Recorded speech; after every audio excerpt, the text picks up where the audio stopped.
The emergency beacon had stopped transmitting 3 hours ago. Lyra sat with her back against the twisted metal of her crashed survey pod, watching the twin suns of Arcturus 7 paint the sky in shades of copper and violet. Her legs had gone numb 20 minutes into her vigil, but she didn't dare move Koro's small, furred body rose and fell with each breath against her left boot. The Velkari cubs had found her shortly after the crash. Lyra had been running diagnostics on her suit's life support when she heard the chittering, a sound somewhere between a purr and a bird's trill. 5 of them had emerged from the crystalline forest, their 6 legs carrying them in cautious wobbling steps. They were no bigger than house cats, covered in iridescent scales that shifted colors with their moods.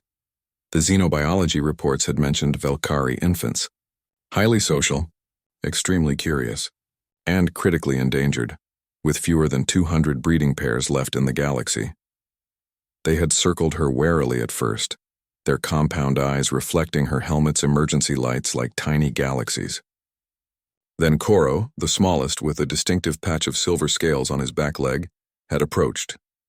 He'd sniffed her boot with his sensory whiskers, chirped once, and promptly curled up against the thermal-lined material. The others had followed suit. Now, as the afternoon stretched into evening, Lyra felt the creeping cold of the alien world seeping through her damaged thermal suit. Her oxygen reserve showed 73%. Her water supply was contaminated. Her emergency rations had scattered across 50 meters of wreckage. By any logical assessment, she should prioritize her survival, contact the orbital station, activate her locator, and prepare for extraction. But the cubs slept. Lyra had read about human behavior in the academy, those strange impulses that made her species both remarkable and ridiculous in the eyes of the Galactic Council. Humans bonded with anything. They anthropomorphized their machines, mourned their broken tools, and once, famously, a human engineer had refused to evacuate a failing space station because his lucky plant needed watering. The other species found it baffling, inefficient, dangerously sentimental.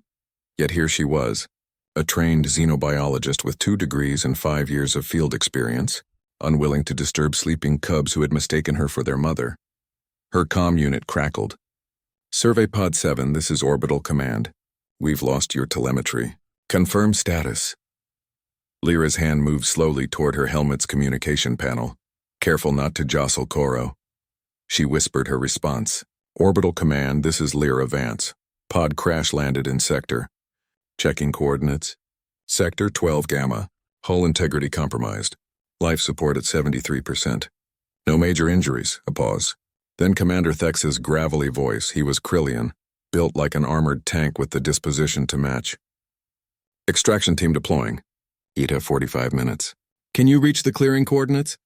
Lyra looked down at the pile of sleeping cubs. Koro had shifted in his sleep, his tiny claws flexing against her boot's reinforced toe. "Negative, Commander.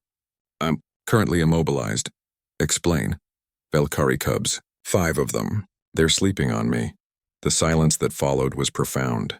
Lyra could almost hear Thex processing this information, running it through his military-trained, efficiency-obsessed brain. "Specialist Vance," he said slowly. "You are aware that your oxygen supply is finite?" "Yes, sir." "And that planetary temperatures drop to -40 after dark?" "Yes, sir. And you're choosing to remain stationary because of small animals?" "They're not just animals, Commander." Lyra kept her voice low, soothing. One of the cubs stirred, its scales flickering from peaceful blue to a drowsy green. "They're Velkari cubs, endangered, alone, and their babies." Another pause. Then unexpectedly, a different voice came through. Dr. Shaltev, the station's Velkari liaison. Her melodic tones carried a weight Lyra had never heard before. "The human speaks truth, Commander. Velkari young bond within the first hours of life. To disturb them now, to flood their senses with fear, it could damage their neural development permanently." "Doctor," Thex growled, "we're discussing 1 human life versus 5 animals." "We're discussing," Shaltev interrupted, "why the Galactic Council keeps humans on xenobiology teams despite their illogical tendencies. Because sometimes, Commander, logic isn't enough. Sometimes survival requires something more. Stubborn." Lyra smiled inside her helmet.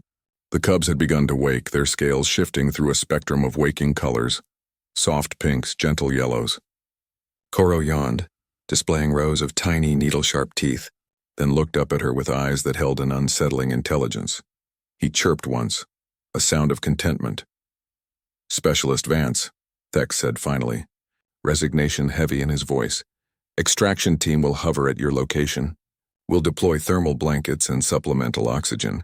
You'll ride out the night with your charges." "Thank you, Commander." "Don't thank me. Thank Dr. Shaltev. She just convinced me that human stubbornness might actually be a survival trait." A pause. "Though for the record, only a human would prioritize comfort over survival." "With respect, sir," Lyra said, watching as the cubs stretched and began grooming each other, their scales shimmering in the fading light. "I think prioritizing comfort over survival might be the most human thing about us. We don't just survive, we live. And we help others live too, even when it's inconvenient." The extraction team arrived as the first moon rose. They found Lyra surrounded by 5 alert, healthy cubs, her oxygen at 42%, her body temperature dangerously low, but her face split in a grin that could have lit the entire sector. Koro had claimed a permanent spot on her shoulder. Dr. Shaltev herself came down to retrieve the cubs. As she carefully gathered each one, her own scales, adult and majestic, rippled with an emotion Lyra couldn't quite translate. "You stayed," the doctor said simply. "They were sleeping," Lyra replied, as if that explained everything. To a human, it did. As the extraction shuttle climbed toward orbit, Lyra watched the crystalline forest shrink below. Somewhere down there, 5 cubs would grow into adults, would breed, would help save their species from extinction. And somewhere in the Galactic Council records, another note would be added to the human file. Inefficient, illogical, sentimental. But perhaps that's precisely why they're essential. Koro chirped from the medical bay, already missing his human. She had stayed still until they woke up.